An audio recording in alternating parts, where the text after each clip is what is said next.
Simula ngayon, kikilala sa akin ang gubat na ito. Aba. Aba.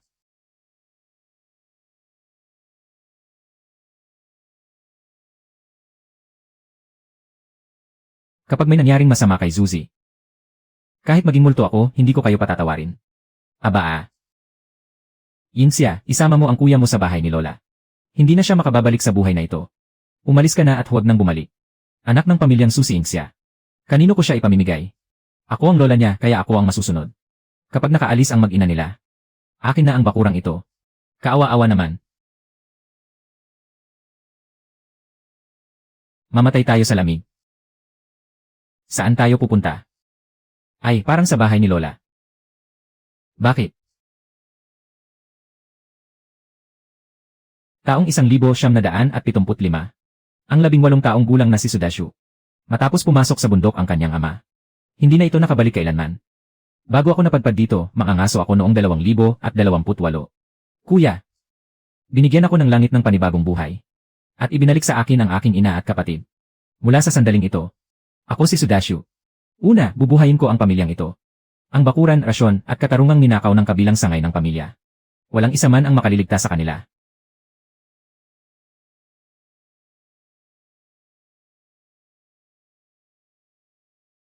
Kaunti na nga lang ang pagkain natin sa bahay. At nangangahas ka pang manghingi. Kung gayon, uwi ako sa bahay ng mga magulang ko.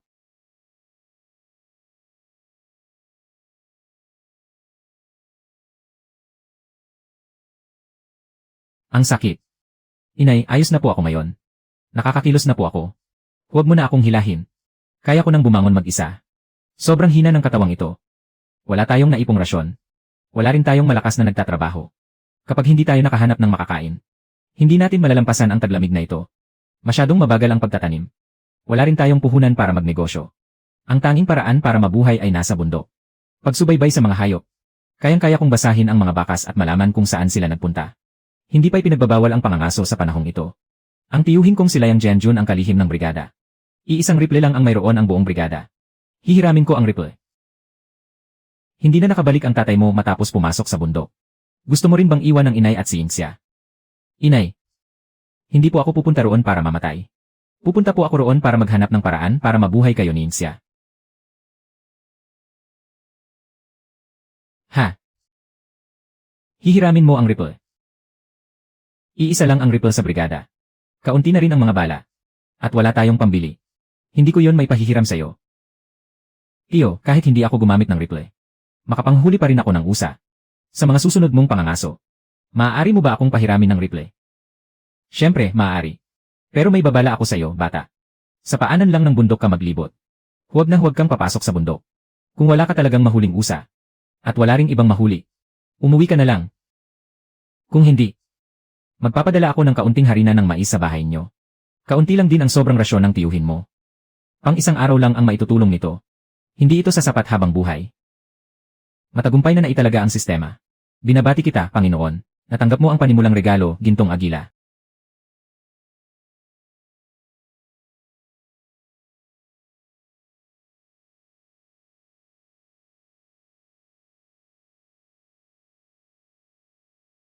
Ito ang panimulang regalo.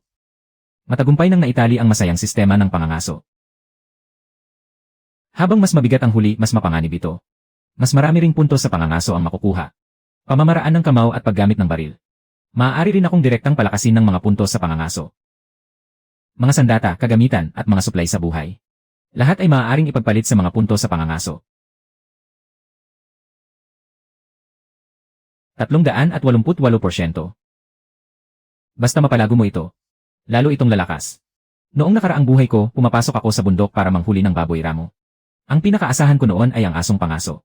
Kayang lumipad ng gintong agila hanggang sa himpapawid. Mas malawak ang tanaw nito kaysa sa asong pangaso. Anong klaseng maliit na ibon ito?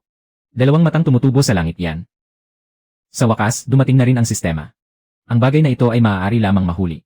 Pero hindi lumiliban. Mula ngayon, gaganda na ang buhay natin. Sabi ni inay, pumunta ka raw sa pangkat. Pinapunta niya ako para ihatid ito sa'yo. Ay. Opo.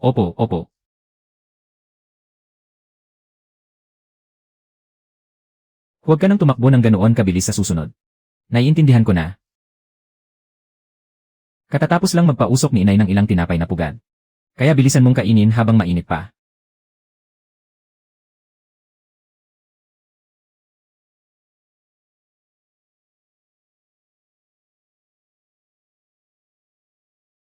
Kuya, sabi ni inay, sasakit ang tiyan mo kapag kumain ka ng niebe.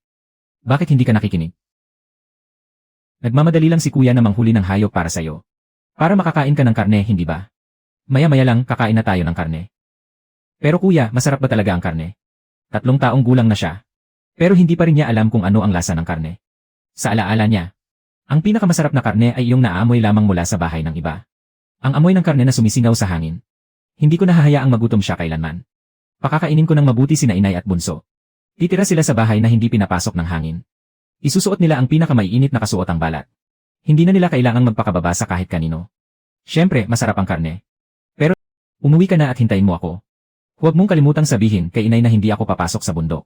Ikot-ikot lang ako sa gilid ng bundok. Para hindi siya mag-alala sa akin. Umuwi ka na, kuya. Saglit lang at makakauwi na rin ako. Pagkatapos, ipagluto mo si inay ng karne.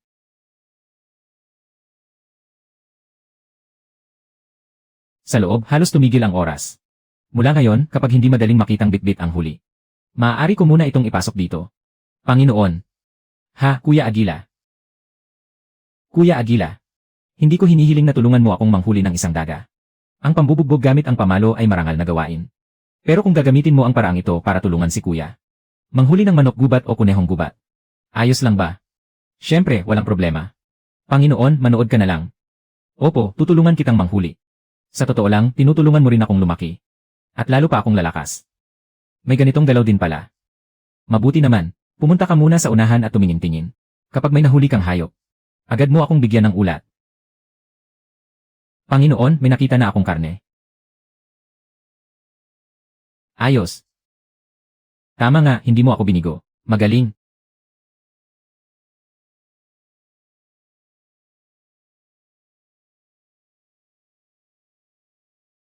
Tapos na. Wala man akong baril, nagpapakitang gilas ka pa rin. Hindi ito matatawag na pangangaso. Pagdadala ito ng karne para ipakain sa mga lobong gubat. Bumalik ka na, Kuya Agila. Bumalik na ako.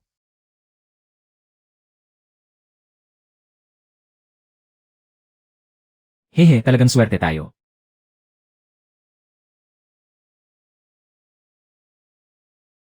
Wow, ang galing talaga ni Kuya. Inay, bilisan mo at ipagluto mo ako ng karne. Akin na ang buntot na ito.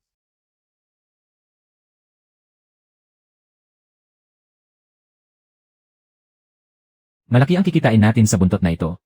Huwag mong paglalaruan yan. Inay, paano naman ang balahibo sa ibang bahagi? Pwede ba akong kumuha ng isang piraso para paglaruan?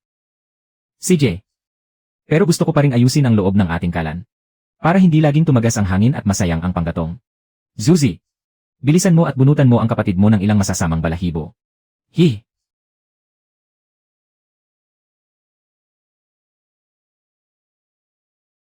Zuzi, halos 2 yuan ang halaga ng ligaw na manok na ito. Kung ipagpapalit natin ito sa bigas o harina, makakakuha tayo ng mahigit 10 yen. Huwag muna natin kainin ngayon. Sa susunod na lang tayo kumain, ano? Inay, bigla kong naalala.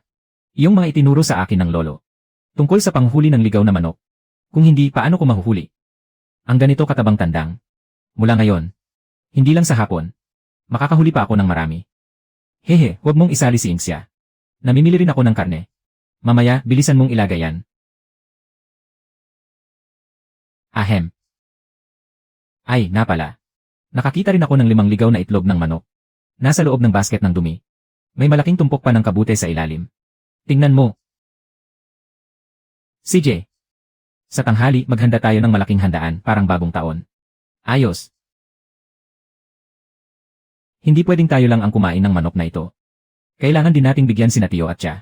At bigyan din natin ng kaunti ang pamilya ng pinsan mong si Tio. Kung hindi dahil kina Tio at Tia, hindi tayo makatitira rito. Wala tayong mapupuntahan. Hindi rin naman mayaman ang Tio mong pinsan. Pero lagi pa rin niya tayong iniisip.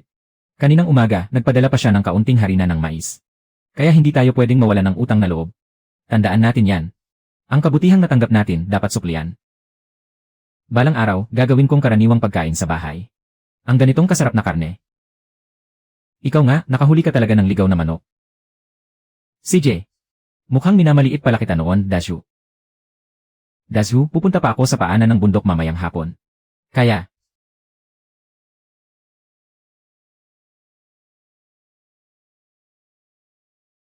Sigurado ka bang marunong kang gumamit nito? Pag-ari ng pamahalaan ang rifle at mga bala. Nakasalalay dito ang kaligtasan ng daan-daang tao. Umaasa silang mapoprotektahan sila ng rifleng ito. Kakapanalo lang niya sa pambubugbog ni Tio at ng pinsan niya. Kapag dinala niya ang rifle para gumanti. Malaking gulo ang kakaharapin natin. Magkasa ng bala, isandal sa balikat at tumutok. Hindi na bago sa akin ang mga galaw na ito. Tio, nakita mo akong lumaki. Hindi ako kilala ng iba. Pero hindi mo ba ako kilala? Hindi lang iyan ang alam ko. Noong bata pa ako at sumasama ako kay Lolo sa bundok. Sawa na ako sa kakapaputok ng baril. Hehe, hindi mo pa pala alam. Noong araw, si Lolo ay hinayaang magpaputok ako ng napakaraming bala. Ay, naalala ko na. Nakapagpatay na rin ako ng 2 lobo. Totoo. Ipakita mo sa akin kung paano.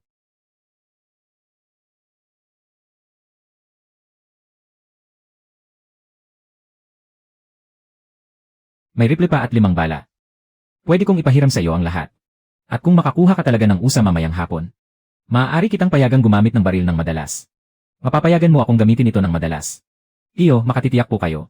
Kung ibibigay ninyo sa akin ang baril na ito, sa tuwing makakakuha ako ng huli, tiyak na may ipapadala ako sa inyo.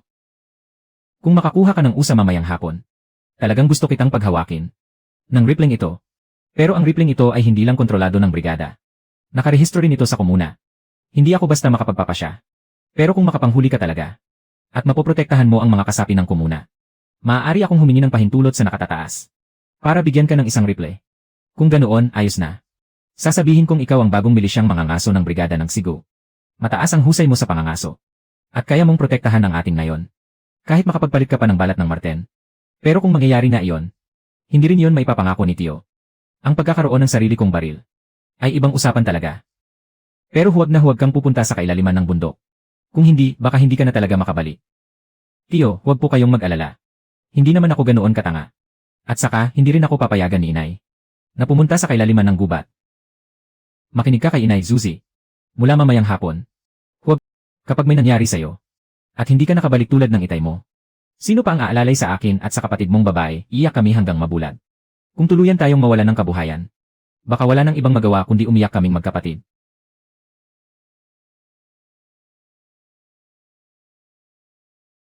Ay, lintik. Hindi na sana ako pumunta sa bahay niyo para maningil. Pero naglakas loob ka pang pumunta rito. Saan ka humugot ng tapang? Kakalabas mo lang at gusto mo pang sipain ang pinto ng bahay ko. Naghahanap ka ba ng kamatayan? Ikaw at ang nanay mo.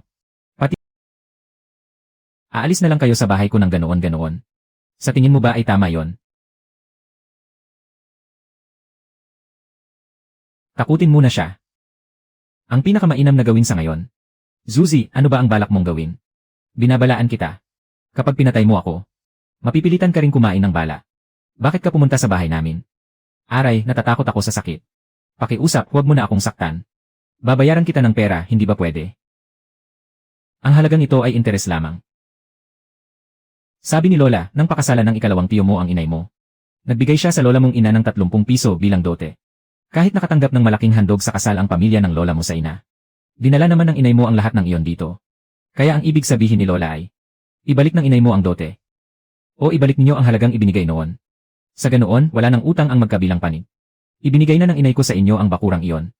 Hindi pa ba sapat iyon? Sige, huwag muna nating pag-usapan ang matandang walang kamatayan at ang mga magulang mo. Paano ninyo nagawang apihin ang inay ko? Gusto ninyong bawiin ang dote? O gusto ninyong ibalik ang lahat ng naging handog sa kasal, tama ba? Pwede naman. Ibigay muna niyo sa akin ang halaga ng bakuran. Kapag natanggap ko na ang pera, agad kong ibabalik ang 30 piso. Sa matandang walang kamatayan na yon. Tama ang sinabi mo, ikalawang tiya. Babalik ako ngayon para kausapin si Lola. At sabihin huwag na siyang pumunta rito para maningil. Dasyu, maaari na ba akong umalis? Bago pa ako magbago ng isip. Bilisan mo at umalis ka. CJ. Dasyu, malaking gulo ang pinasok mo.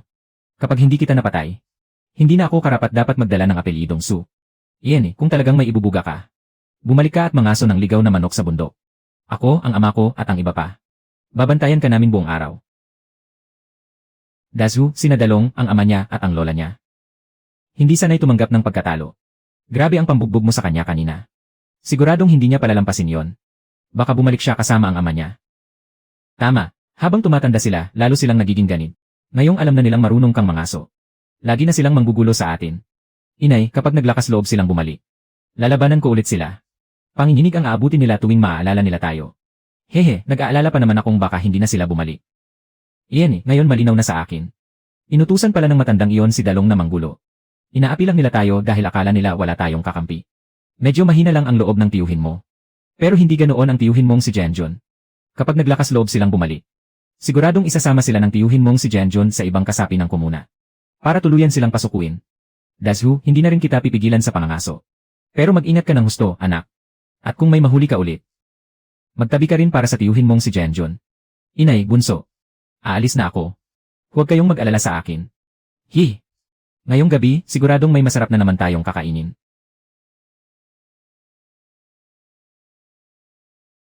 Panginoon, may malaking hayop sa unahan. Isa itong usa at kamakailan lamang itong dumaan. Kakadaan lamang ng usang ito. Hindi pala lampas sa 1 oras. Napakatalas ng pangamoy at pandinig ng usa. Tumayo tayo sa direksyon ng hangin. Kung malayo man, maaamoy pa rin tayo nito. Narinig kong kapag pilit na bumibili ng karne ang mga kasapi ng komuna. Mas gusto nilang taba ang makuha. Kapag laman na walang taba ang hiniwa para sa kanila. Nagagalit pa sila. May ilan pang nagwawala at binabaliktad ang pwesto. Tutal, napapasingaw ng mantika ang taba. Kaya hindi nakapagtatakang marami ang may gusto nito. Sana makakuha tayo ng malaking hayop. Para makapag-uwi rin ng taba. Sa ganoon, sa mga susunod na araw. Hindi na tayo mag-aalala kung may mantika para sa gisa. 5 bala lamang ang laman ng Type 38 Arisaka. Kung hindi kailangang bumaril, mas mabuting huwag. Hindi lang pangaso ang gamit ng mga balang ito. Kapag nakasalubong ko ang isang grupo ng lobo, baboy ramo o oso. Ito rin ang huling pananggalang ko para mabuhay. Ano ang balita? Isang usa.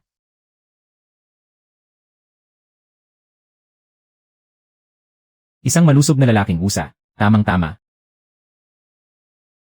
Ang buo nitong balat ay pwedeng gawing balabal. At malaki rin ang may papalit na pera. Kapag hindi ko tinamaan ang mahalagang bahagi, masasayang lang ang bala. At baka makatakas pa itong sugatan. Kapag ginulo ito ng gintong agila, hindi ko na kailangang bumaril.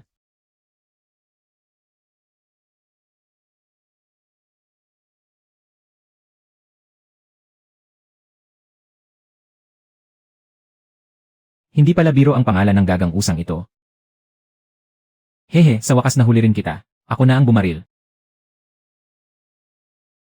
Hehe. Lalong lumakas ang katawan ko.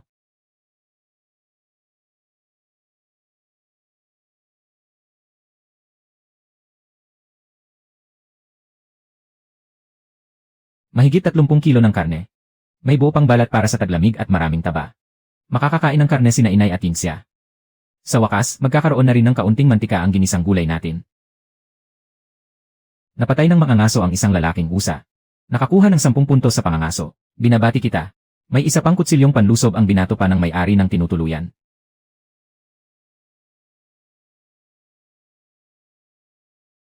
Ang bagay na ito. Mas praktikal pa ito kaysa bigyan ka ng isa pang karit na panggatong. Kuya Giao, umalis na tayo. Tandaan mong manatiling alerto sa lahat ng oras. Uy, pwede kang kumain ng kaunti nitong laman loob.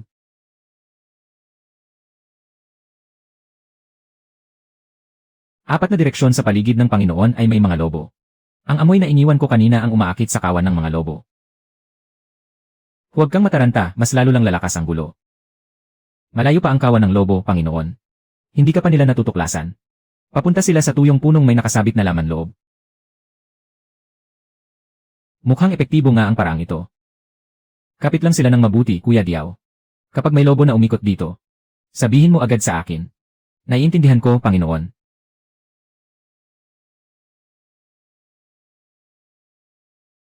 Limang bala lang ang laman ng baril. Hindi pwedeng basta-basta magsugal ng buhay. Talagang hindi pwedeng ipambili ng buhay ang tapang lang.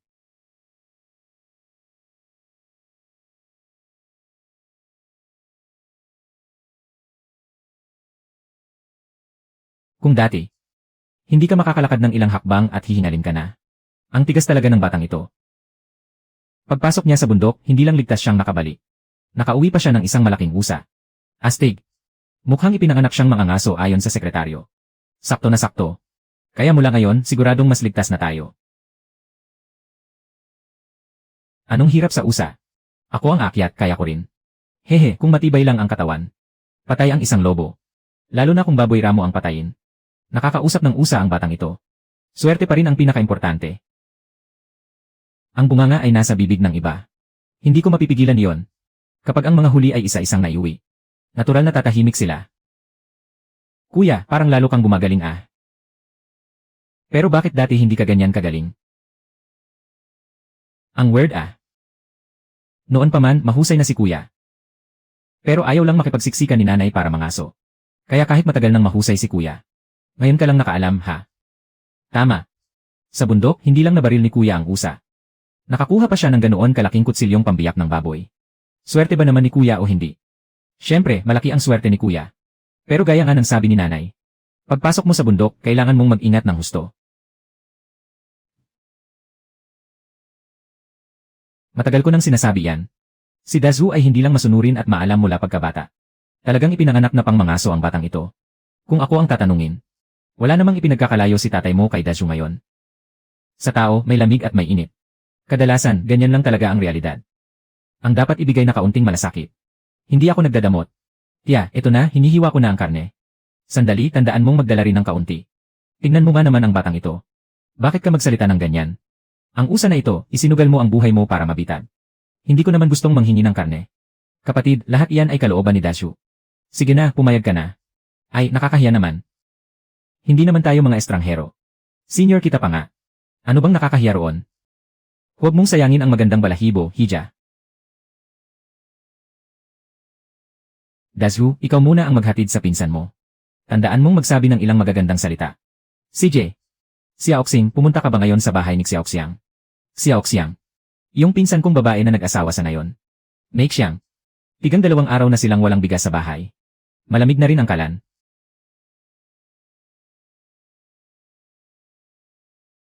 Xiaoxiang, bakit ka tumatakbo? Pasok ka muna, magpainit ka.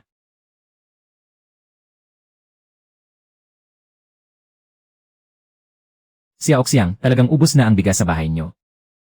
Babae pa rin ako, kaya ko pa rin. Mag-ipon ka pa ng kahoy ngayon. Bukas na tayo mag-isip ng paraan.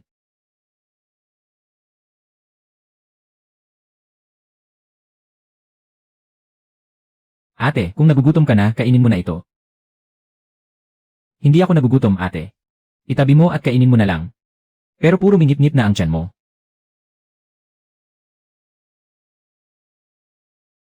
Iuwi mo na ang karne at taba na ito. Kapag pinainit ang taba ng karne, abutin pa tayo ng ilang araw. Babae, sobra na yan. Hindi ko pwedeng tanggapin. Iyan na, sayo na yan. Lahat naman may hirap din. Tandaan ko ang kabutihang ito. Ate, dahan-dahan ka sa pag-alis. Sa hinaharap, siguradong aalagaan ko siya ng maigi. Zuzi, ihatid mo muna ang bayaw mo pauwi. Sabihan mo pa siya ng ilang magagandang salita. CJ. Ha, Zuzi, nakahuli ka pa talaga ng isang liebre. Ang galing. Bilisan mo, kuya, ikwento mo na sa akin. Ilang bala ang ginamit mo? Lahat iyan ay biyaya ng langit. Hindi dahil magaling talaga akong mangaso. Sadyang swerte lang ako. Kaya hindi na ako nagpaputok. Isang bala man lang, hindi na nagamit. Totoo ba yan? Sigurado ka bang hindi ka nagyayabang? Bayaw, kailan pa ako nagyabang sa harap mo? Ganito kasi yon. Pagpasok ko sa bundok, wala akong nakatagpong kahit anong hayop. Plano ko sanang magtipon lang ng panggatong at apoy. At mamulot ng mga kabute. Hindi ko inakalang ang liebreng ito ay matamaan ng atake ng isang munting gintong agila. Natakot na ang liebre at nabulag pa ang isang mata. Pagtagilid niya, tumalon siya diretsyo sa bunto ng niebe. Noong makita ko yon, hinabol ko ang munting gintong agila. Pagkatapos, gamit ang baril, tinapos ko ang liebre. Tapos umuwi na ako.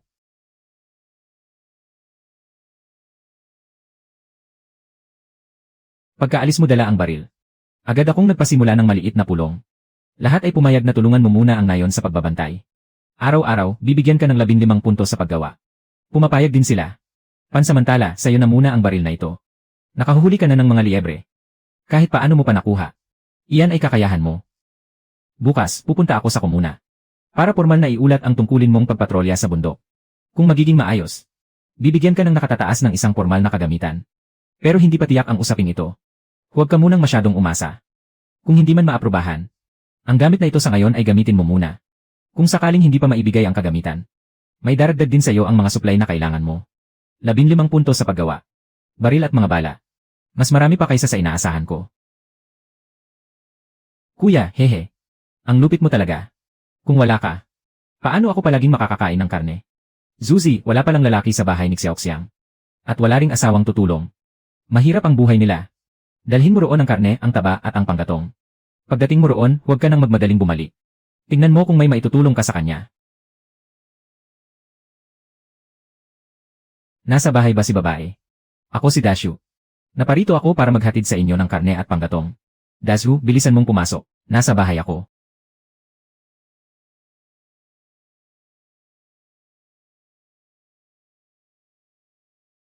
Dashu, pumasok ka na at maupo.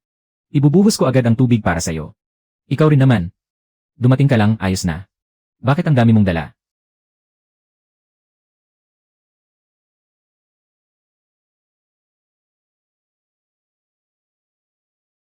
Pinadala po ako ni inay. Itira mo ang karne para makain. Gawing mantika ang taba. Sapat na rin ang panggatong para sa ilang araw.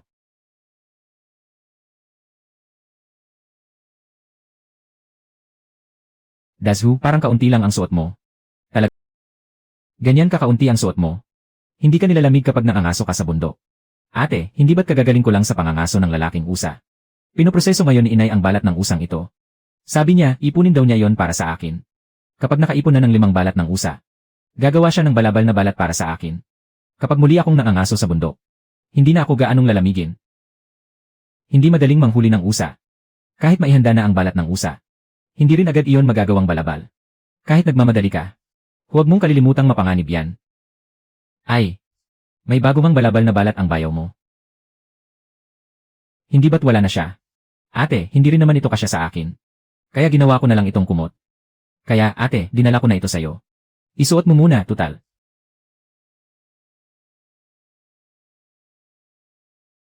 Itong balabal na ito, parang ipinagawa talaga ayon sa sukat mo.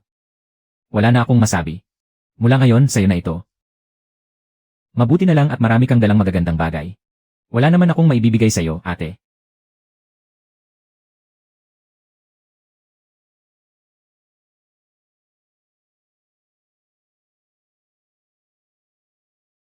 Hindi rin naman magagamit ng ate ang mga ito, Dashu.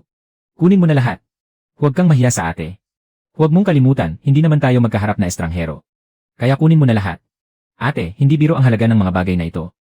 Kung susumahin, mas mahal pa ang mga ito kaysa sa karne na ibinigay ko sa'yo. Kaya kung may mahuli ulit ako sa susunod, aalalahanin kong magdala rin para sa'yo.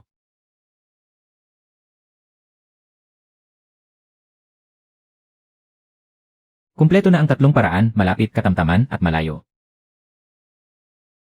Ate, gabi na. Kailangan ko nang umuwi. Isara mong mabuti ang malaking pinto at ang tarangkahan. Sige, huwag kang mag-alala. Hindi naman ako tanga. Kuya, ang init ng damit na ito. Ibinigay ba yan sa'yo ng ate na yon? Pinahiram muna niya ito sa kuya para isuot sa bundok. Kung makakahuli ulit ng karne si kuya, bibigyan din niya si ate. Natatandaan ko na. Dashu, kunin mo ito. Mainit-init pa ang inihaw na karne ng usa. Kapag nagutom ka, kumain ka kahit kaunti. Maglibot ka lang sa may paanan ng bundok.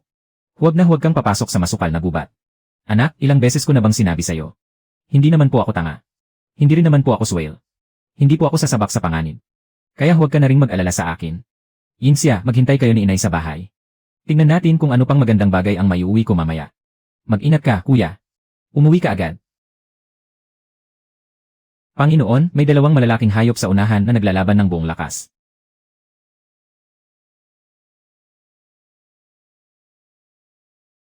Grabe, may ganito palang eksena. Totoo ba ito? Panginoon, gutom na gutom ang nag-isang lobo. Gusto nitong gawing pagkain ang baboy ramo. Paulit-ulit nitong iniikutan ang baboy ramo para mapagod ito. Nasugatan din ito ng mga pangil ng baboy ramo. Hihe, ang pagpunta natin sa bundok ngayon ay talagang para maghanap ng malaking huli. Dahil magaling kayong dalawa sa pagtutulungan, itong munting pigil na lang ang bahala sa inyo. Tinatanggap ko na kayo, tapos na kayo sa akin. Huwag muna tayong magmadaling umupo at panoorin ang tigre na nag-aaway sandali. Isang bangga ang halos ikamatay ng baboy ramo. Kaya nitong magpatumba ng tao. Mas mabangis lang ang asong sugatan. Talagang tumakbo siya papunta roon. Hindi na kailangang baguhin ang direksyon ng mahabang sibat.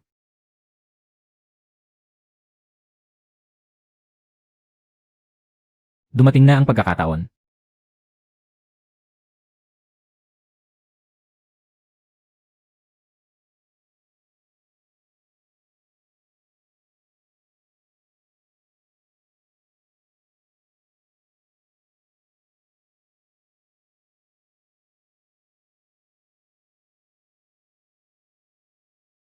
Ano? Panginoon. May isang grupo ng mga lobo 10,000 na papunta rito para magmasid. Sa mas malayo pa, may isang bulag na itim na pagong na tumatakbo rin papunta rito. Kung atras ako ngayon, makakaalis pa ako ng buo. Pero ngayon hindi na pwede. Kapag nakarating ang kawan ng lobo, wala nang bahagi ko ang karne. Kaunti na lang ang oras.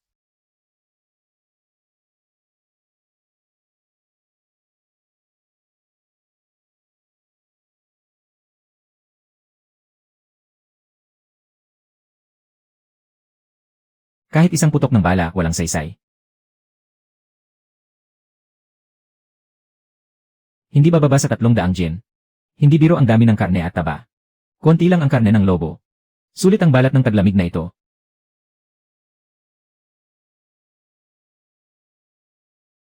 Nakapatay siya ng isang ligaw na lobo at isang ligaw na baboy. Nakakuha siya ng 300 puntos ng pangangaso. Kung isasama pati ang tatama ng palaso, baka mas marami pa. Kaya kong ang tantiyahin.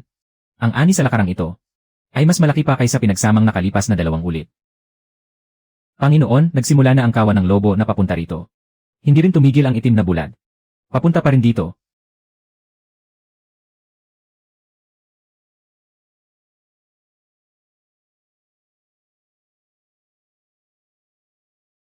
Napigil ng pagkain ang kawan ng lobo at ang itim na bulad. Nagbabantayan sila sa isa't isa. Hindi na sila nakalapit. Buti na lang at nakatakas ako.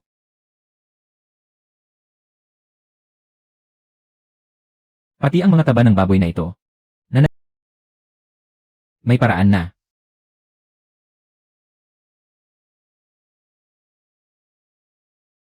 Chuzi, ang galing mo talaga. Totoo ba talaga iyan o hindi?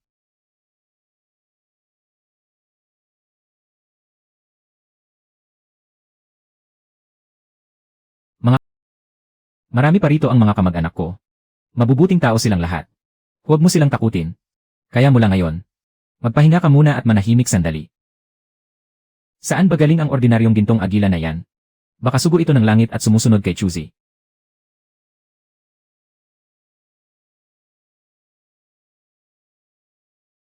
Chuzi, paano ka napadpad sa mga bagay na ito?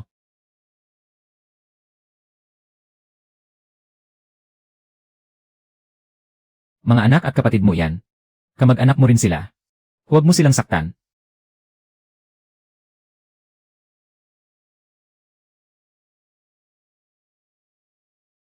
Protektahan ka nawa ng langit. Protektahan ka nawa ng langit, umuwi ka na agad. Tumulong muna tayo lahat. Ihatid muna si Chuzi pabalik.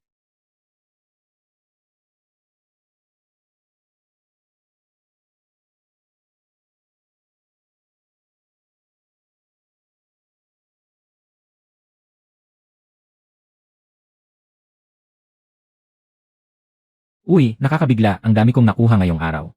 Kaya tayo sa tanghali. Sabay-sabay na lang kumain ng masarap. Sandali, tatawagin ko ang mga tiyuhin ko para sumama. Pwede na kayong dumaan sa kanluran. Bilisan mo at patayin na ang baboy. Yinsia, bilisan mong tawagin ang iyong tiyuhin. Kasama rin ang iyong pinsan at hipag, sila na ang pupunta. Dahan-dahan sa daan. Huwag kayong madulas at matumba. CJ. Hahaha.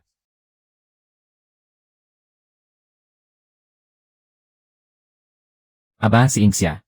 Mula ngayon, hindi ka na maghihirap sa pagkain. At pwede ka pang laging kumain ng karne kung tutuusin. Ako na manugang, naiinggit din talaga sa kanya. Hahaha.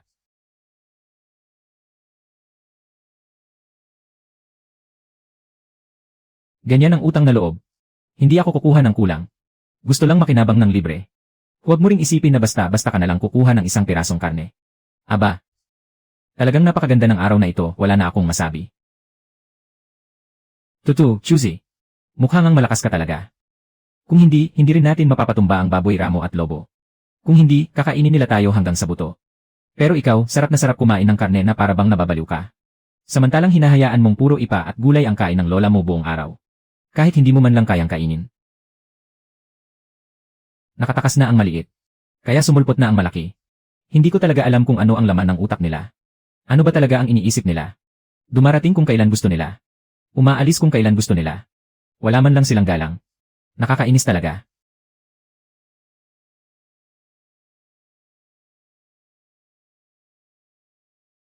Pampalubag loob lang ang dalawang sampal na yon.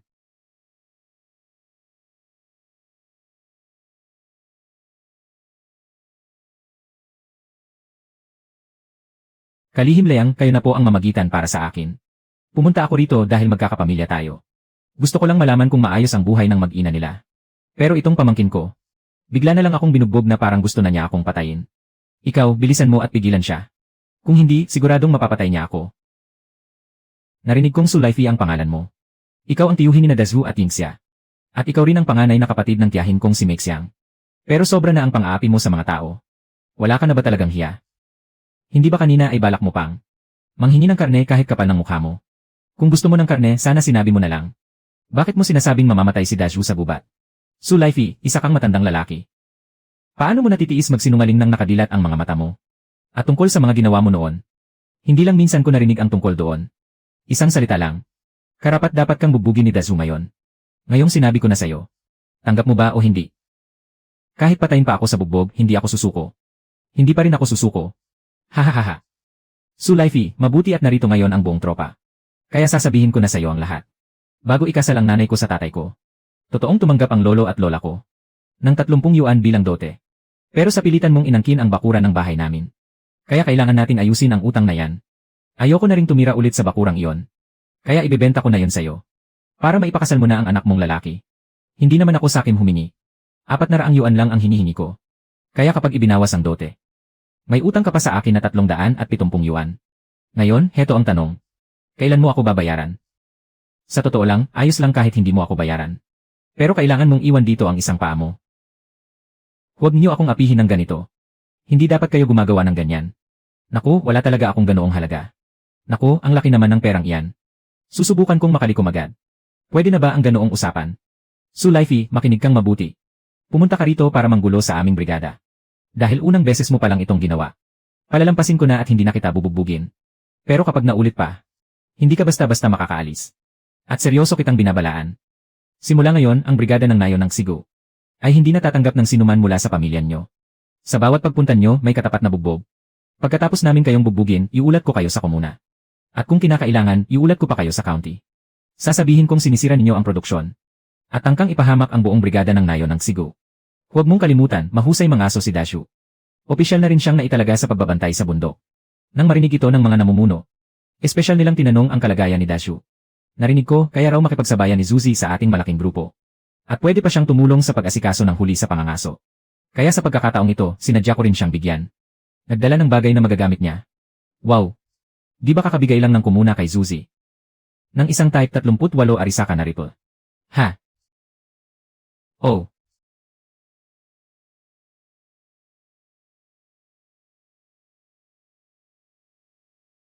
Huwag kang mag-alala. Mula ngayon, ako at ang mga anak ko. Siguradong hindi na kami babalik sa inyong grupo. Na, may pupuntahan pa ako, aalis na ako. Saksigo, hindi na ako nangangahas bumalik. Pero si Sudashu, palagi pa rin pumapasok sa bundok. Ang laking bundok niyan. May pagkakataong talagang maligaw ka.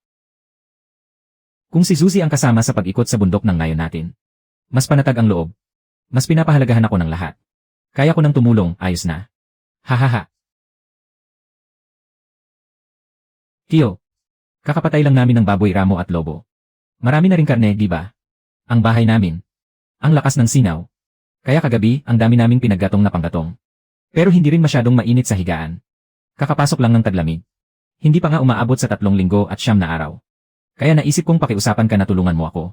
Patulungan mo muna akong ayusin ang bahay. Pagkatapos maayos. Pakiusapan ko ulit silang tulungan akong paligiran ang bahay. Pahiran ng yelong pader ang lahat ng gilid. Pagkatunaw ng yelo sa tagsibol sa susunod na taon, makakapagtayo na rin ng bahay. Noong panahong iyon may pera na rin ako. Papalitan ko lang ang bubong. Ang pagpapalit ng bubong sa susunod na taon na lang. Ngayon, simpleng ayusin muna natin. Tapos pahiran ang yelong pader. Wala rin akong pera ngayon. Sabihin mo lang sa mga kasamahan. Natutulungan nila akong magtrabaho kapalit ng pagkain. At maaari pang makakain ng maraming karne. Tiyo, sa tingin mo ubra ba yan? Naman, walang problema. Kaya ko na ngang sabihin sa'yo ngayon pa lang. Lahat ng kasamahan ay gustong tumulong sa'yo. Pero mga mahusay lang sa trabaho ang maihahanap ko sa'yo. At matatapang pa. Hindi yaong basta-basta lang kumuha ng tao. Tanti ako, gusto mo nang magsimula ngayong hapon. Kaya hahanapan na kita ng tao ngayon. Kuya, sandali muna bago ka umalis. Ang sabi lang ni Zuzi kanina, ay gusto niyang sabay tayong kumain ng tanghalian. Kaya pag nakahanap ka na ng maayos na tao, tawagin mo na rin ang ate ko at ang mga bata. Ako na ang kasama ni Zuzi at Yingxia. Pupunta sa inyo para tawagin ang mga tao, o. Kasama rin pala sila yung Jianjun sa lugar. Kasama ang grupo ng mga karpintero at mason na nag-aayos ng yelo.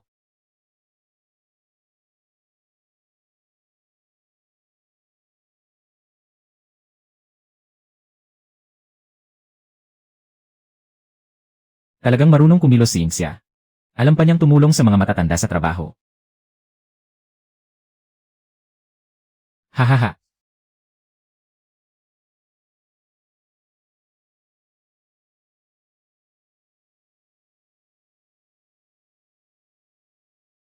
Ate, wala rin naman akong gaanong maitutulong. Naisip ko lang lumabas at manghuli ng isda. Sa hapunan, magprito ako ng isda para sa lahat. Hindi na ako magpapaliwanag pa. Aalis na ako ngayon. Sige, umuwi ka ng maaga. Huwag kang magtagal sa tabing ilog hanggang sa dumilim.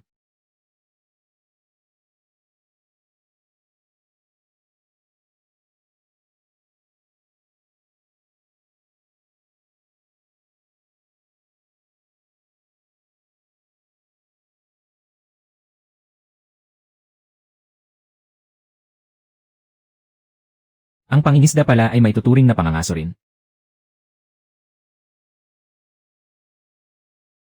Isama mo ang mantika ng baboy ramo. Mamayang gabi, suwak na suwak iyan sa isang malaking kaldero. Boss. Sa Pampang 2 li sa labas. May isang pangkat ng mga lalaki na nagpapastol sa tuyong damo. Hehe, 4 lahat. Isang malaking isa at 3 maliliit. Mukhang isang grupo lang sila. Kaya hanggat maaari, ubusin na natin sila.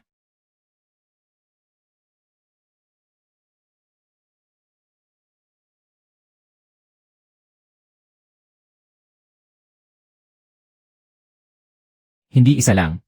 Hindi bababa sa 6. Grabe. Mukhang hindi bababa sa 6 na lobo ang kawan na ito. Ang talino talaga ng mga lobo. At ang lupit pa. Kung ganun, malaking gulo ito. Hindi pwedeng padalos-dalos. Kahit baboy ramo o bulag na daga pa yan. Kapag nakaharap sila dito, hindi tiyak na mabubuhay pa sila. Hindi pa kumpleto ang labas ng mga lobo. Kung tatalikod tayo at tatakbo ngayon, ibibigay lang natin ang likod natin sa kanila. Uunahin nating pabagsakin ang ulo. Tapos umatras tayo sa yelong pampang at ikutin ang kawan. Ha?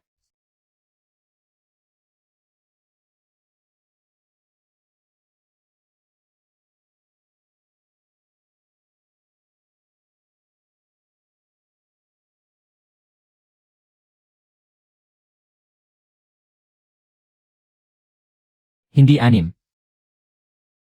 7 pala lahat. Alpha. Mas matalino ang lobo kaysa aso. Mas marunong din itong makipagtulungan kaysa sugatang baboy ramo. Kapag lumingon ito, lalo lang silang hahabol ng mas mabangis. Hindi pwedeng hayaan silang manatiling nagkakaisa. Kailangang guluhin muna ang pormasyon nila. Kuya Diaw, agad mong itutok ang lock sa Alpha. Pagkatapos, subukan mong tamaan ang mga mata nito. Kung mahirap gawin, gambalain mo na lang mula sa likod. Mag-ingat ka. Huwag na huwag mo itong hahayaang makakagat. Aray.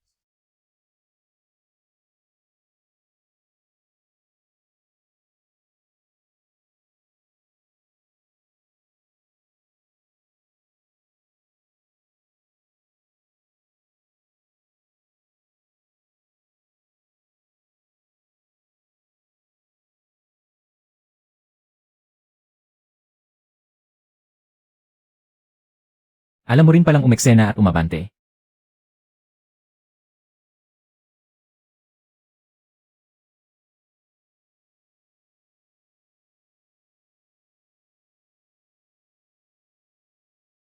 Ha?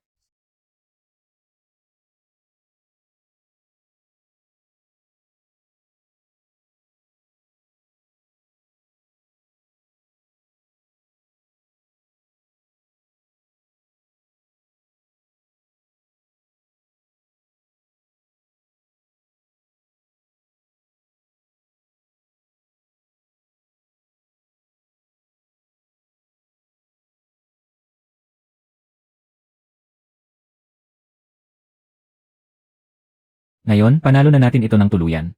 Hindi ibig sabihin na hindi delikado ang pitong lobo. Ang tunay na malaki ang nagawa ay ang munting gintong agila. Baril na bago.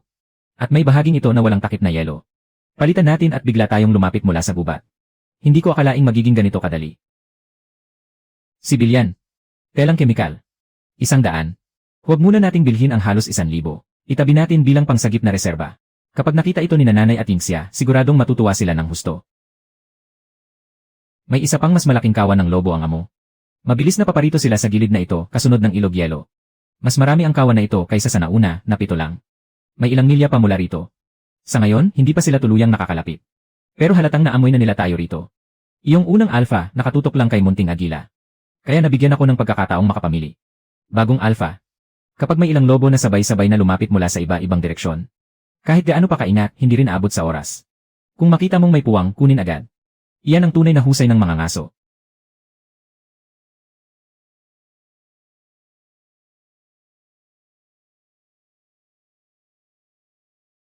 Kuya, may ilang milya pa sila mula rito. Sa ngayon, hindi pa sila patuloy na lumalapit. Nakuha ko na. Halika, kumain ka muna ng kaunting karne. Tapos magpatuloy kang magbantay. Nagbago na ng direksyon ng kawan ng mga lobo ng amo. Nagsimula na silang bumilis at patungo na rito kasabay ng ilog yelo. Grabe. Talagang hindi natatakot mamatay. Kung ganun, ikaw na ang bahala sa kanila.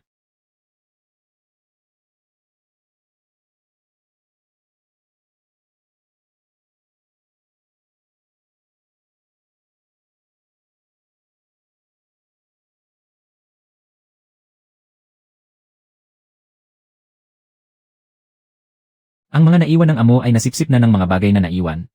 Kaya hindi na sila sumunod pa.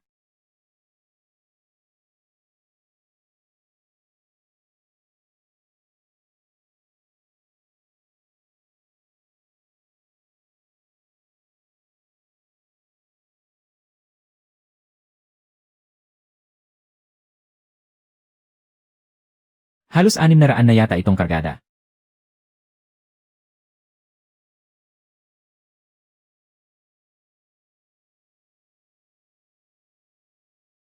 Grabe. Ha? Lalong lumakas ang batang ito. Sa antas ng pangangaso niya. Huwag nang sabihin pa ang lolo niya. Sa 100 milya sa paligid. Walang ibang mangangaso na makakatalo sa kanya. Hilain mo ako at itayo. Tulungan niyo akong patatagin ang hayop. Huwag mong hayaang gumulong ito sa mga hukay. Zuzi, tunay kang kahanga-hanga. Kumbinsido ako, talagang saludo ako sa'yo. Totoo, napakalayo ng galing mo kahit mag-isa ka. Hihigit ka pa sa isang buong pangkat ng mga mangangaso. Huwag ninyong tingnan ang mga nahuling hayop na ito lang. Ang 7 lobong nakita ninyo kanina ay isang pangkat lang. Mas marami pa sa ibabang bahagi ng nagyelong ilog. Hindi lang mga lobo ang nasa bundok.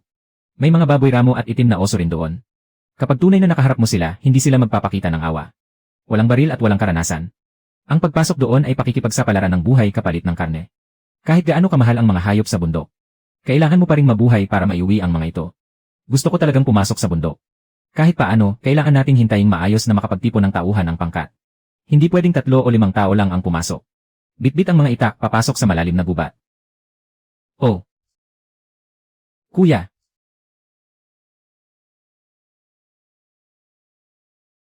Hihihi.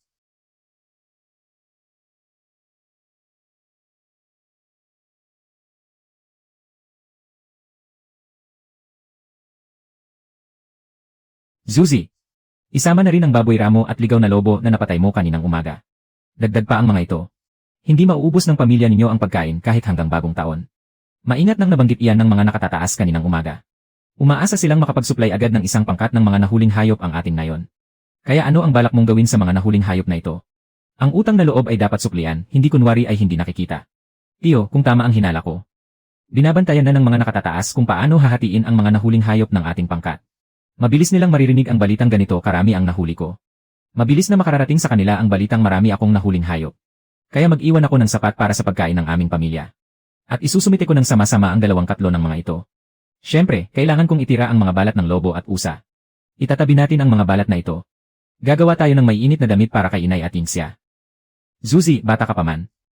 Mas maingat ka nang mag-isip tungkol sa mga bagay-bagay. Mas nagiging mahinahon at responsable ka na rin.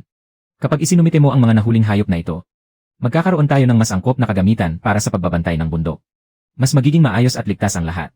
Maaari ka pa nilang unahing bigyan. Kahit ang mga kinakailangang kagamitan. Maaari nilang patuloy na kumpletuhin para sa iyo. Kung tutuusin, hindi ka naman siguradong lugi sa huli.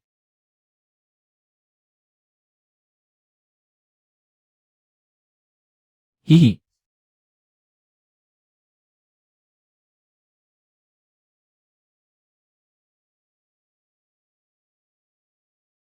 Haha, magtulungan lang tayong lahat. Walang dapat mahiya. Ilang beses nang sinabi ni Zuzi na ayos lang.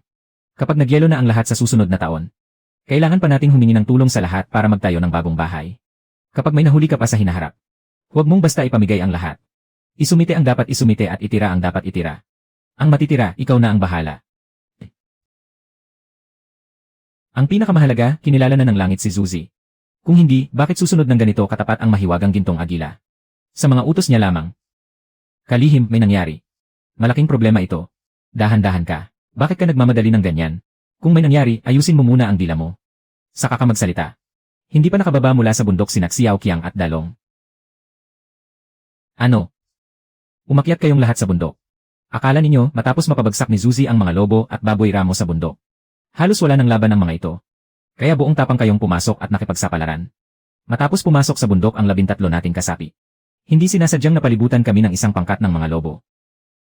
Nang magsimulang lumiit ang bilog ng pagkubkob ng mga lobo. At magsimula silang humiyaw habang sumusugod sa amin. Doon namin napagtantong malubhang panganib ang kinakaharap namin. Kaya nagsipagtakbuhan kami sa kung saan-saan. Kung saang direksyon may tumatakbo. Mabagal tumakbo si Xiao Qiang at Dalong. Nang malapit na siyang maabutan ng mga lobo. Umakyat siya sa isang puno ng pino. Kaso, hindi naman ganoon kataas ang puno.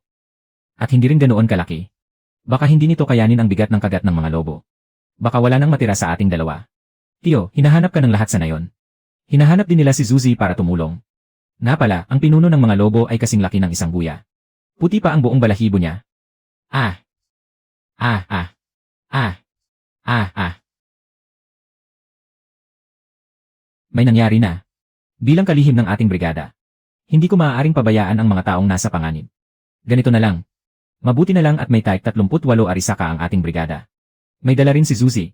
Papasok tayo sa bundok para magligtas ng tao. Magsitayo kayong lahat. Pupunta kami ni Tio Genjun sa bundok para magligtas ng tao.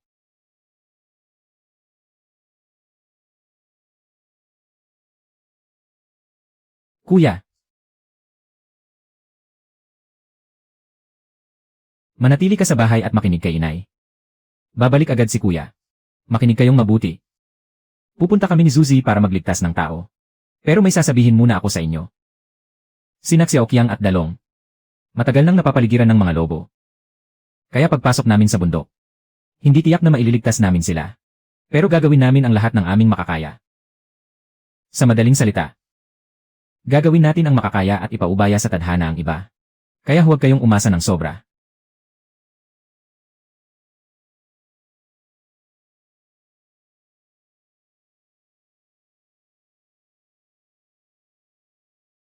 Zuzi, may napansin ka ba?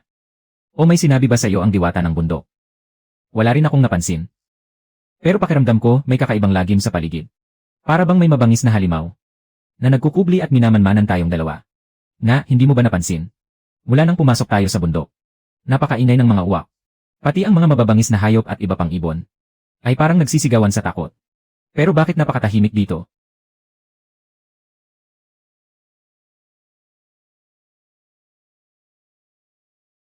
Tio, may nakita na ako. Sa wakas, may nakita rin tayo. Pero bakit wala akong nakikitang gumagalaw? Wala rin akong naririnig. Sabihin mo agad sa akin. Walang duda, Tio. Nasa ibaba ng burol na yon si Xiao Qiang at Dalong. Kapag nakaakyat tayo sa tuktok, halos makikita na natin silang dalawa. Huwag na munang mag-usap. Bilisan natin at puntahan sila para magligtas ng buhay. Tio, nakikita mo ba ang palumpong sa kaliwa? Sandali, tatakpan muna kita habang umaakyat ka. Pagkatapos, akyat ako sa malaking puting puno sa kanan. Huwag ka munang magpaputok. Pagkaputok ko, saka ka magpaputok. Hindi kailangang isipin ang tsansang tumama. Kailangan lang nating takutin at paalisin ang mga lobo.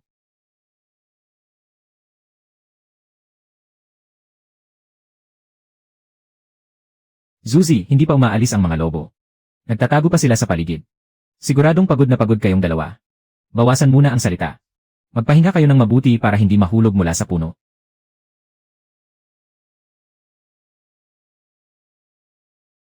Talagang tuso ang lobong iyon na pinuno ng kawan. Halatang hinihintay lang niya tayong manghina. Kapag naubusan tayo ng pasensya. O hindi na natin matiis ang lamig at gutom. Pagkababa natin sa puno. Tiyak na muli silang susugod para manggulo. Kaya tayong apat ay kailangang. Huwag magpakitang nagmamadali. Sa madaling salita. Umupo muna tayo ng tahimik at magkunwaring nangingisda. Hanggang sa hindi na sila makapagpigil. Paglitaw nitong muli. Magpapatuloy kami ni Tio sa pagbaril sa mga yon. Zuzi. Apat na matanda na lang tayo, nakatambay dito ng ganito. Hindi habang buhay pwedeng magkubli sa puno. Ang galing mo talaga. May maisip ka bang magandang paraan? Kakaisip ko lang din. Kung gusto nating makabalik, kailangan nating magtiyaga laban sa buong pangkat ng mga lobo. Pero may punto ka rin, Tio. Kaya, kailangan muna nating inisin ang mga lobo. Kung hindi, sino ang nakakaalam kung ilang araw silang maghihintay? Ganito na lang. Kumain muna tayo ng kaunti. Baka maudyok natin sila nito.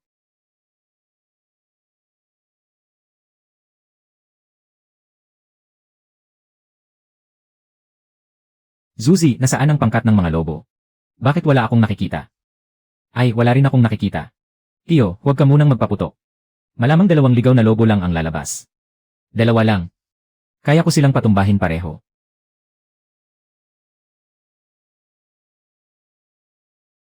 Zuzi.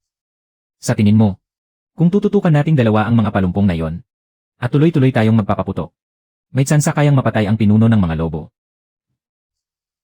Kapag napabagsak natin ang pinuno, baka magsitakbuhan ang buong pangkat.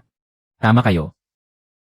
Kapag hindi natin napatay ang maputing pinuno ng mga lobo, walang makakauwi sa atin. Kaya manatili muna kayo sa posisyon nyo gaya na ngayon.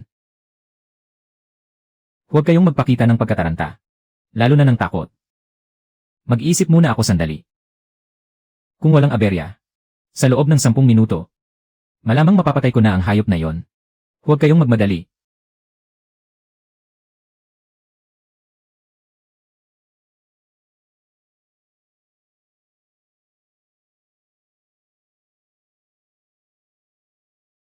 Ayos, Zuzi. Bilib na talaga ako sa'yo. Sige, ipagpatuloy natin. Hindi na kailangang habulin. Malayo na ang takbo ng mga lobo. Bumaba na kayo agad. Masyadong malakas ang ingay dito kanina. Baka makaakit pa ito ng ibang mababangis na hayop. Umalis na tayo rito agad. Bumaba na kayong lahat sa puno. Ano pa ang hinihintay ninyo?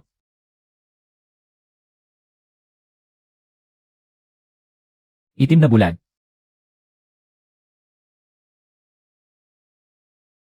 Zuzi, sabay na tayong umalis. Kung sakaling naroon ang itim na bulag, at balak ng hayop na yon manggulo, sabay natin itong paputukan hanggang bumagsak.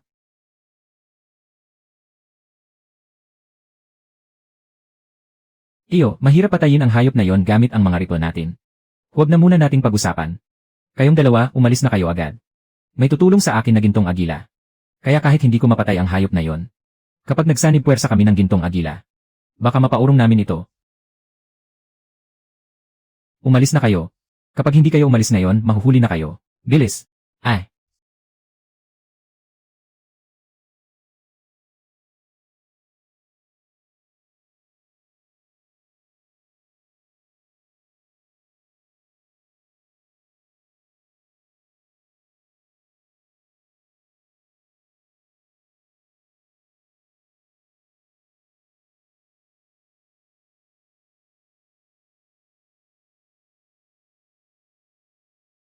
Ang hayop na ito ay dapat sanang handog sa Panginoon ng bundok. Pero dahil kusang lumapit sa akin kayong mag-ina, ibibigay ko na lang ito sa inyong 2. Sana huwag niyo akong hamakin. Kung hindi, ikaw ang una kong papatayin. At susunod ang anak mo.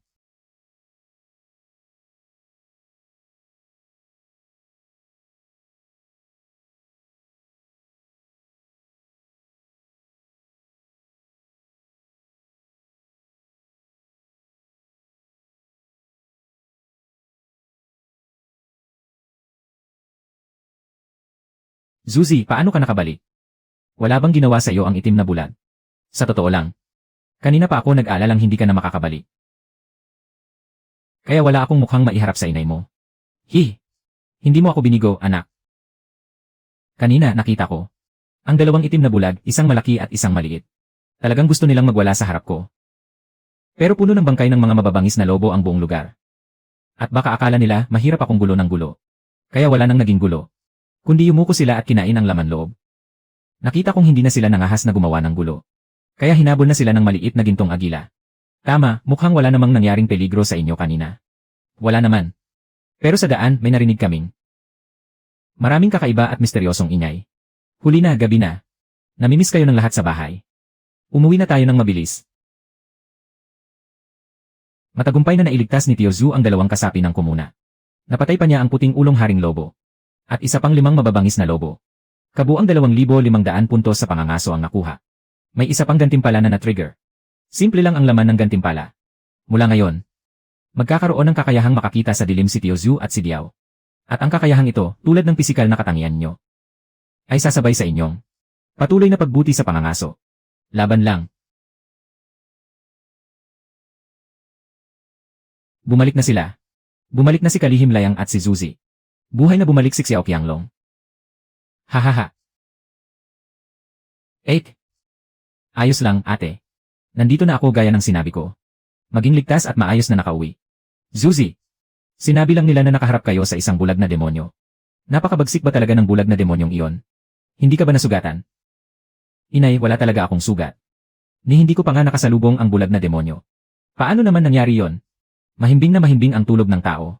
Pagkatapos mo silang sigawan at gisingin. Paano kanila palalampasin? Inay, ang bulag na demonyong iyon ay may 2 ulo talaga. Isa malaki, isa maliit. Ang malaki ay dapat na ina ng oso. Ang maliit ay ang anak nito. Noong una, talagang gusto akong patayin ng ina ng oso. Handa na rin akong makipagpatayan dito.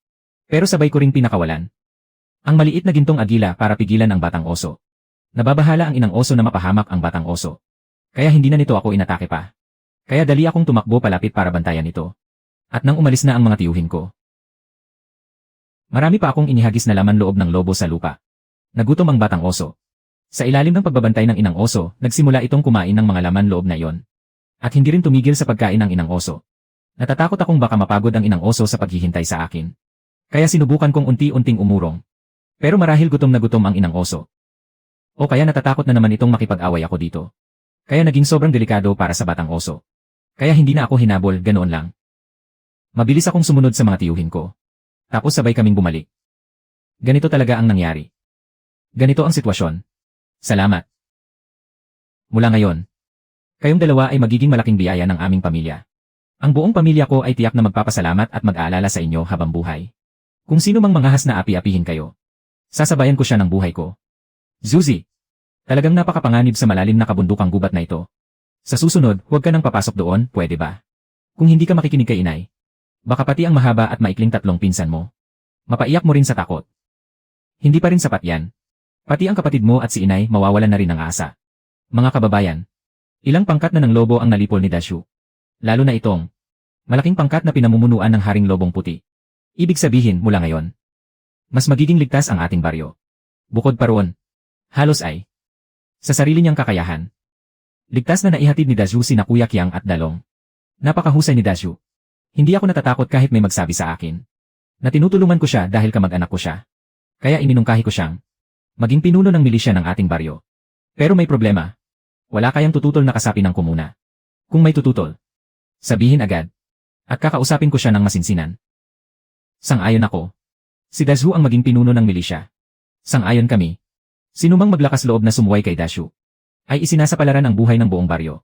Kaya bayani ng buong brigada si Dashu. Talagang karapat dapat siyang maging pinuno ng milisya. Siyempre naman, dahil kapos sa pera ang ating brigada, wala tayong lakas ng loob na dagdagan ang kanyang puntos sa trabaho. Kaya mananatili ito sa 15 puntos bawat araw. Pero sa pag-akyat ni Dashu sa bundok ngayon, pilit niyang iniligtas mula sa bibig ng Haring Lobong Puti sina Kuya Qiang at Dalong. At nilipol pa ang buong pangkat ng mga lobo. Talagang napakalaking kabayanihan yon. Kaya kahit mahirap ang ating brigada, kinakatawan ko ang komite ng partido ng brigada at ang tanggapan ng brigada upang gantimpalaan siya ng 5 yuan na salapi. Ahem. Hindi naman ako kasing husay ng sinasabi niyo. Minalas lang ng husto ang mga lobo.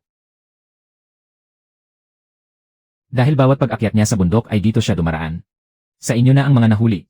Sa akin ang bagong replay at ang gintong agila. Kapag muli siyang umakyat sa bundok. Kuya, pupunta ka pa ba sa gubat ngayon? Hindi. Ibebenta ko ang karne para mabili ka ng masarap na pagkain. Kung ganoon, umuwi ka rin ng maaga. Naiintindihan ko.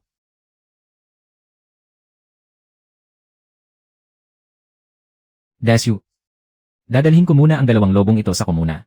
Hindi lang 2 tao ang nailigtas mo ngayon. Naging pinuno ka pa ng milisya. Kapag nalaman ito ng mga pinuno ng komuna, kahit hindi ka nila bigyan ng 5 o 6 na yuan, tiyak na dagdagan man lang nila ang iyong bala.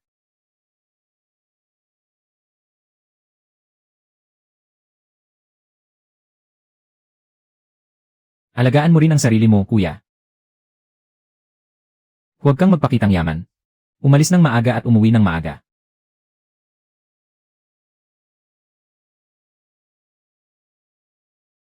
Batang kapatid, mukhang may dala kang paninda. Magsalita ka. Karne ba ng tupa ang laman ng sako mo? Mukhang malalaki ang hiwa. 6 na mao bawat gin, ayos ba kung sa akin mo ibenta? Lahat ay kukunin ko. Hindi karne ng tupa ang laman ng sako ko. Kuya, karne ito ng lobo. Nahuli ko kagabi. Sigurado ka bang kaya mong kunin lahat? At magkano ang balak mong alok? Batang kapatid. Tama ang kasabihan, sa magkakapatid ay dapat malinaw ang kwenta. Kaya maaari ko bang makita muna ang paninda? Bago ako magbigay ng presyo.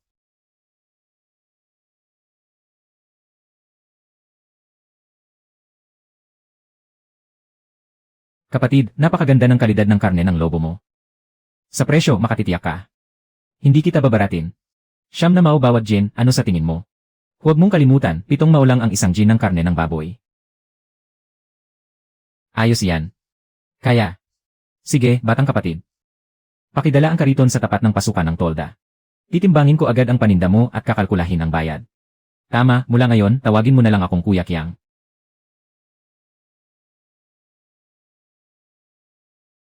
At sa susunod, magdala ka ulit ng paninda.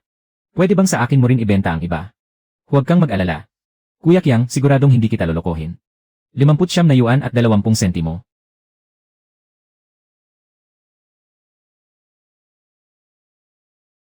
Ha?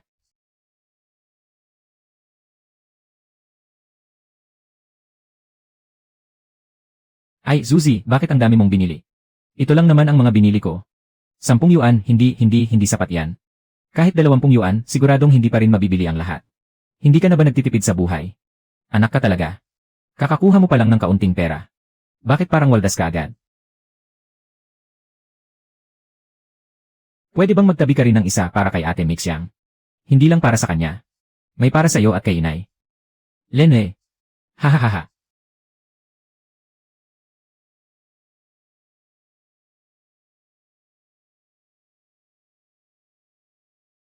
Kapag may napusuan ako.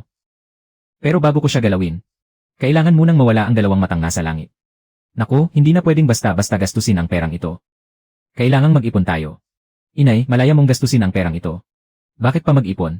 Para sa pagpapagawa mo ng bubong ng bahay balang araw. At para makabili ng mga kailangan. May bagay bang hindi nangangailangan ng pera? 20 ka na rin naman. Maaga o huli, kailangan mong mag-asawa. Kailangan ng dote, handaan, at kumot. Lahat ng iyon ay kailangang ihanda ng maaga. Inay, itabi mo ang mga telang ito. Ipagawa muna natin sa iyo at kay Yingxia ang tig-isang bagong damit. Anak, malaki na ang edad ni inay. Hindi na niya kailangan ng bagong damit. Maliit pa si Yingxia. Pero hindi rin naman siya kapos sa damit. Hindi ka ba mag-aasawa balang araw? Kaya kailangan munang ipagawa ni inay ang damit mo. Kapag nakabili ulit ako ng telang koton, kailangan mo ring magpagawa ng isang bagong damit. Dapat ka rin magkaroon ng bagong damit. Hi! Inay, may binili akong ilang bagay para kay Xiaoxiang. Dadalhin ko agad sa kanya. Tama, may kaunting karne ng tupa sa loob ng sako. Ipagluto mo muna ako ng kaunting sabaw ng karne. Ibigay mo rin ito kay Ate Mixiang. May sarili siyang pagkain para kay Yingxia. Itabi mo na lang iyan para makain niya. Zuzi, bakit nagpapadala ka na naman ng mga bagay sa akin? May karne at panggatong na kami sa bahay. Iuwi mo ang mga ito para magamit ni Yingxia at ng nanay mo. Hindi ko naman ibinibigay sa iyo ang lahat ng ito ng libre. Ang Amerikana kong balat ng aso, pana, at mga gamit sa pangangaso. Mas mahal pa ang bawat isa sa mga yon kaysa sa mga ito. Binabayaran ko muna ang isang bahagi ng utang na loob ko sa'yo. Ibinibigay ko sa'yo ang mga gamit na yon. Hindi para ipagpalit sa karne o butil. Kung nasa bahay ko lang ang mga yon, tatabunan lang ng alikabok. Gamitin mo na lang sa pangangaso. Ang ligtas mong pag-uwi. Mas mahalaga yon kaysa sa kahit ano. Ate Mixiang, hindi mababawasan ang pagpasok ko sa bundok. Kahit walang sinasabi si inay. Lagi siyang nag-aalala sa puso niya. Maliit pa si Inxia. Kapag nahuli ako ng uwi, siguradong magpapanik sila. Kaya hihingi sana ako ng pabor sa'yo. Anong pabor?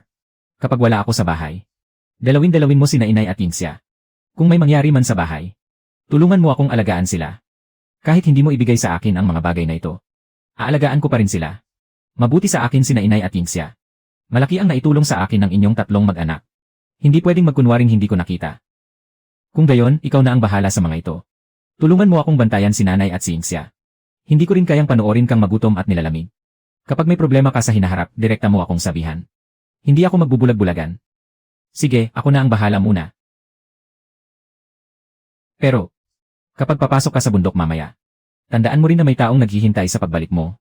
Huwag mong isugal ang buhay mo para lang makadagdag ng kaunting huli. Huwag mong ipusta ang sariling buhay. CJ.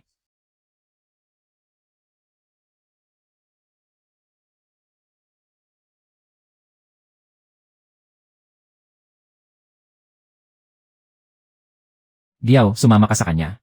Huwag kang lalapit ng sobra.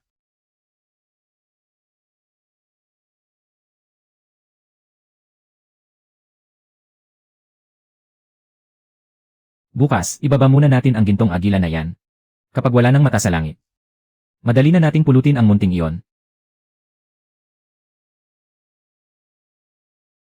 Kuya, hindi ka ba dapat magbenta ng karne ngayon? Bakit may dala ka pang baril? Si kuya ay pinuno ng mga milisya. Natural lang na magdala ako kapag lumalabas. Ate Mixiang, baka gabihin akong makabalik ngayon. Pakiusap, samahan mo si nanay at si Inxia. Huwag mo silang paalisin papunta sa labas ng ngayon. May nangyari ba? Wala naman. May nakita lang akong ilang asong ligaw na hindi maayos ang kilos. Pupunta ako sa may bundok at ikot-ikot.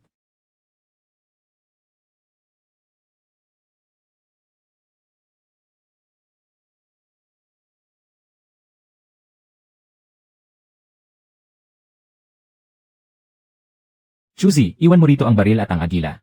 Kung susunod ka ng maayos, maaari pa kitang palusutin ng buhay pabalik sa nayon. Kahapon, sinabi mong hindi ka nababalik sa Xigu Village. Ngayon, ikaw pa ang may lakas ng loob na magpasubo ng tao laban sa akin. Su Lifei. Ang bunganga mo talagang walang halaga.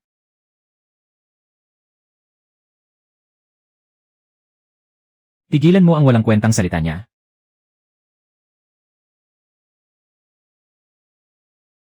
Bawal gumalaw ang sinuman.